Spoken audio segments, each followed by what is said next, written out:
Hello बच्चों, let's see this question. The question says, which cannot be explained by VBT? Option A, overlapping, B, bond formation, C, paramagnetic nature of oxygen, D, shapes of molecule. तो इस question में हमें ये बताना है कि valence bond theory होती है जो हमारी VBT, वो इनमें से क्या एक्सप्लेन नहीं करती है। ठीक है, हमें बात करनी है वैलेंस बॉन्ड थियरी की। तो देखो, जो हमारी वैलेंस बॉन्ड थ्योरी होती है VBT, ये हमें एक्सप्लेन करती है अबाउट ओवरलैपिंग। ठीक है, डेफिनेटली ओवरलैपिंग को एक्सप्लेन करती है, ओवरलैपिंग के बारे में बताती है दैट अगर इफेक्टिव ओवरलैपिंग हो, एक्सियल ओवरलैपिंग होती है, एक्सियल ओवरलैपिंग होगी तो हमारा सिग्मा बॉन्ड फॉर्म होगा। ठीक है, सिग्मा बॉन्ड फॉर्म होगा।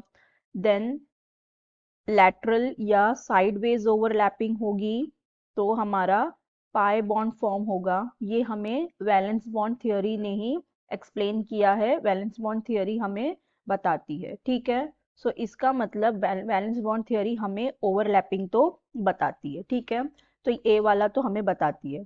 अब बी में दिया हुआ है बॉन्ड फॉर्मेशन। अब ओवरलैपिंग हो रही है एक्सियल और लैटरल, तो क्या हो रहा है, बॉन्ड ही तो फॉर्म हो रहे हैं ना, सिग्मा बॉन्ड फॉर्म हो रहे हैं, पाई बॉन्ड फॉर्म हो रहा है, तो और डेल्टा बॉन्ड भी फॉर्म होता है, तो डेफिनेटली बॉन्ड फॉर्मेशन भी बताती है। अब सी में हमें दिया हुआ है पैरामैग्नेटिक नेचर ऑफ ऑक्सीजन। देखो, जो पैरामैग्नेटिक नेचर ऑफ ऑक्सीजन होता है, इसका मतलब क्या कि एटम या मॉलिक्यूल की क्या मैग्नेटिक प्रॉपर्टी। ठीक है, जो मैग्नेटिक प्रॉपर्टी है वही हमें कैसे पता चलती है, उनके पैरामैग्नेटिक नेचर या डायामैग्नेटिक नेचर से। ठीक है, डायामैग्नेटिक, एक हमारा होता है डायामैग्नेटिक नेचर और एक होता है पैरामैग्नेटिक नेचर। तो इससे हमें पता लगता है कि जो हमारा कंपाउंड है, जो हमारा मॉलिक्यूल है, वो उसकी मैग्नेटिक प्रॉपर्टी क्या होगी। ठीक है, तो ये जो मैग्नेटिक प्रॉपर्टी है इसे VBT एक्सप्लेन नहीं करती। ठीक है, VBT can not explain magnetic property.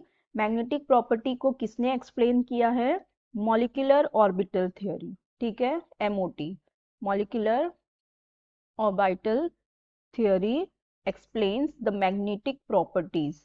जो हमारा यहाँ पे दिया हुआ है कि पैरामैग्नेटिक नेचर ऑफ ऑक्सीजन, ये वैलेंस बॉन्ड थ्योरी ने एक्सप्लेन नहीं किया क्योंकि it can not explain the magnetic properties of the compound. यहाँ पे हमें नहीं पता चलता। हाउएवर जो हमारा ऑब्जर्व होता है O2 इज एक्चुअली पैरामैग्नेटिक होता है, लेकिन ये हमें VBT ने एक्सप्लेन नहीं किया। और हमें लास्ट में क्या दिया हुआ है, शेप्स ऑफ मॉलिक्यूल। तो जो हमारी वैलेंस बॉन्ड थ्योरी होती है ये शेप्स ऑफ मॉलिक्यूल को भी बताती है। ठीक है, यहाँ पे हमारे पास हाइब्रिडाइजेशन होता है तो उससे हमें पता लगता है कि मॉलिक्यूल का शेप क्या होगा, टेट्राहेड्रल, बायपिरामिडल, सारा जो शेप है वो भी हमें वैलेंस बॉन्ड थ्योरी बताती है, एक्सप्लेन करती है। ये भी करेक्ट है। तो हमें पूछा था which can not be explained by valence bond theory, हमारा करेक्ट ऑप्शन हो जाएगा option C, paramagnetic nature of oxygen, क्योंकि valence bond theory magnetic properties of compound को एक्सप्लेन नहीं करती है। ठीक है, इसलिए यहाँ पे magnetic properties of molecule show नहीं करती, नहीं बताती, एक्सप्लेन नहीं करती VBT, ये बताता है MOT, मॉलिक्यूलर ऑर्बिटल थ्योरी। तो हमारा करेक्ट ऑप्शन हो जाएगा option C, paramagnetic nature of oxygen. I hope you understood the concept well. Best of luck, thank you.